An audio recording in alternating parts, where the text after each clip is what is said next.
Números são muitos números, é número pra lá, número pra cá, mas a gente quer saber o que esses números significam. Murilo Hidalgo, diretor-presidente do Instituto Paraná, mais uma vez com a gente aqui no Band News São Paulo. Seja bem-vindo mais uma vez, Murilo. E essa é a pergunta, né? O que a gente pode atestar desse último levantamento do Paraná Pesquisas em relação porque a gente vai construindo uma história, né? As pesquisas são assim, né? Da primeira à última a gente vai construindo um enredo, um contexto ali. O que você destaca pra gente desses muitos números que a gente trouxe, Murilo? Bom dia. Bom dia, Ivan. Bom dia, Sheila. É um prazer estar com vocês novamente. O que a pesquisa detecta? A pesquisa é a fotografia de um momento, né? No momento da pesquisa, hoje mostra que o Bruno Covas continua subindo, o Boulos continua subindo e o Márcio França continua subindo e o Arthur Duval também. Mas o Arthur Duval bem mais abaixo, não vejo mais muita possibilidade para o Arthur Duval. O que isso quer dizer? O Russumano está numa queda, ele continua caindo. Certo? Para onde vão esses votos do Russumano se ele continuar nessa mesma curva de queda?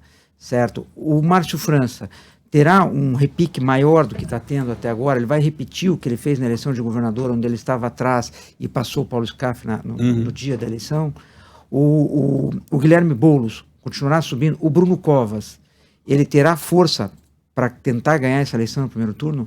Essas são as perguntas que ficam para essas últimas 48 horas. Que é justamente aquele período em que o eleitor costuma definir o voto, né? Decidir o voto. E tem um outro dado que a gente acha bem interessante, do Gilmar Tato para baixo, nós temos lá em torno de 9% dos votos. Eu não tenho dúvida que no dia isso vai ficar em 5%. Porque a tendência desses eleitores é fazer um voto útil. Mas esse voto útil vai para quem? Quem vai ter o sprint final? Essa é a dúvida que fica. Hoje, pela pesquisa, a gente tem um empate técnico entre o Boulos, o Russumano e o Márcio França, para ver quem iria ao segundo turno, com uma desvantagem para o Russumano que ele está em queda. Tanto o Márcio quanto o Boulos estão subindo ainda. É interessante notar, né, Sheila, que ele fala do Gilmar Tato para baixo ali, quase metade desses votos válidos devem ir para outro candidato, e a maior parte desses candidatos que estão ali embaixo do Gilmar são do espectro da esquerda, né? O que, na teoria, a gente nunca pode afirmar isso, poderia favorecer a candidatura de Guilherme Boulos, né? Mas isso não é 100%. Eu falei aqui desses que votam em qualquer um, ou dos que falam que votam em ninguém, mas isso é muito do momento também, né, Murilo? Você falou, a pesquisa registra um momento, né? Às vezes... E agora, com certeza, com a divulgação das pesquisas na reta final, esse eleitor do não sabe nenhum tem uma parcela que, infelizmente, ele vai votar para o outro não ganhar. Certo? Ou para tentar matar no primeiro turno a favor de Bruno Covas, ou para um outro não ir para o segundo turno, ou para o outro ir. Então, quer dizer, o voto útil agora pode fazer com que esse resultado dessa pesquisa, dessa fotografia desse momento, no domingo, seja diferente. Pois é, era isso que eu ia te perguntar, porque nesse momento, por essa fotografia e as últimas também, das últimas pesquisas, estamos nos encaminhando para a realização, sim, de um segundo turno. Cenário indefinido em relação a quem seriam, né? Quem iria, em tese, enfrentar o atual prefeito Bruno Covas por aquilo que apontam as intenções de voto até aqui, né? Bruno Covas já estaria neste segundo turno, neste eventual segundo turno, a disputa se daria entre os 3 outros candidatos, né? Em tese também, tô tudo falando aqui com base nesses números, tá, minha gente? Agora, quando a gente observa os números de rejeição, os índices de rejeição, Celso Russumano tem mais de 45%, Guilherme Boulos quase 28%, Murilo. Há uma possibilidade de o eleitor mudar o seu voto agora nessa reta final por temer que tanto Celso Russumano ou Guilherme Boulos sigam para um segundo turno e eventualmente encerrar o jogo nesse primeiro turno? Pode acontecer. Eu acho, pela fotografia do momento hoje, muito difícil. O Bruno teria que ter 5, 6 pontos a mais para ter uma folga de ganhar o primeiro turno. Mas, com esse cenário que você está falando para outro não ir ao segundo turno, isso pode favorecer demais o candidato Bruno Covas. Principalmente se o Russumano tiver uma queda mais acelerada, que normalmente a velocidade do voto faz com que o candidato suba mais ou caia muito mais nessas últimas 48 horas. Se o Celso vier a desidratar ainda mais, teríamos que ver para onde vai esse voto do Celso. Se for para o Bruno, passa a ter chance, sim, de vitória no primeiro turno. Não é, assim eu te diria, a lógica. A lógica em São Paulo hoje seria de segundo turno. Só não sabemos com quem, né? Não sabemos com quem. Tá bem apertada essa eleição. A gente sempre traz, né, a pesquisa com esses números, né, quando você tem a lista dos candidatos, é espontânea. A gente tem como dizer qual reflete mais? Porque eu imagino, por exemplo, o eleitor que vai à urna, ele também não tem o acesso, né, ele não escolhe numa listinha ali, eu vou votar nesse aqui. É mais ou menos, a eleição ela é espontânea, né? A gente pode dizer isso, que, por exemplo, a espontânea ela reflete mais a realidade, eu não sei se também essa palavra é correta, mas do que essa indicativa, né, em que você apresenta ali a lista dos candidatos para o eleitor? A espontânea é a certeza do voto. Quer dizer, hoje, o Bruno Covas, 21% dos votos ele tem.